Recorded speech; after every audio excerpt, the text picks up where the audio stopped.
I'm Brian Perry, one of the coordinators for the Decoupled Menus initiative, and I'm here to provide a quick update on our recent efforts. We'll take a look at the API endpoint provided by the Decoupled Menus module, community-built components that can consume that data, and how content updates in Drupal are reflected in your front-end application. In this example, we'll be using Drupal to provide content for Umami, everyone's favorite culinary magazine website. We currently have a simple main navigation with just a few menu links enabled. To provide menu data to our decoupled application, we're going to enable the Decoupled Menus module, which provides additional HTTP endpoints for easily consuming Drupal managed menus. This is currently a contributed module, but there is an open issue to include the module in Drupal core. The endpoint provided by this module uses the structure system/menu/menuid/linkset.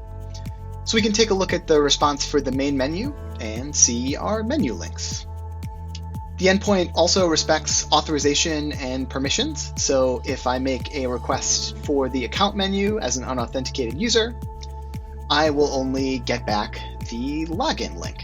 To render this data on our front end, we're going to use a menu component provided by the generic Drupal Web Components project. This is a new general project on Drupal.org, which also publishes to NPM, so that the component can be bundled with your JavaScript project or even loaded via a CDN. The components provided by this project are intentionally stripped down so that they can be overridden and restyled by the consuming application.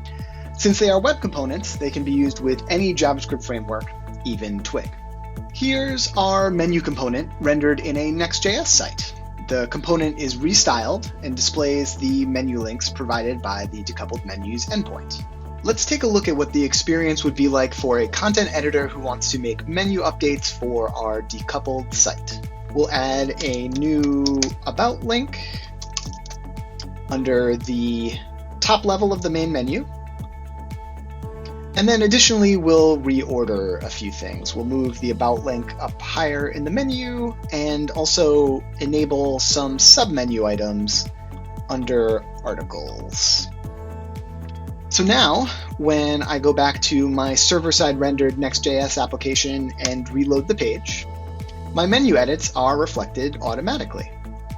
Marketers and content creators can continue to use Drupal's UI to make edits without requiring developer intervention, and developers can use their JavaScript framework of choice.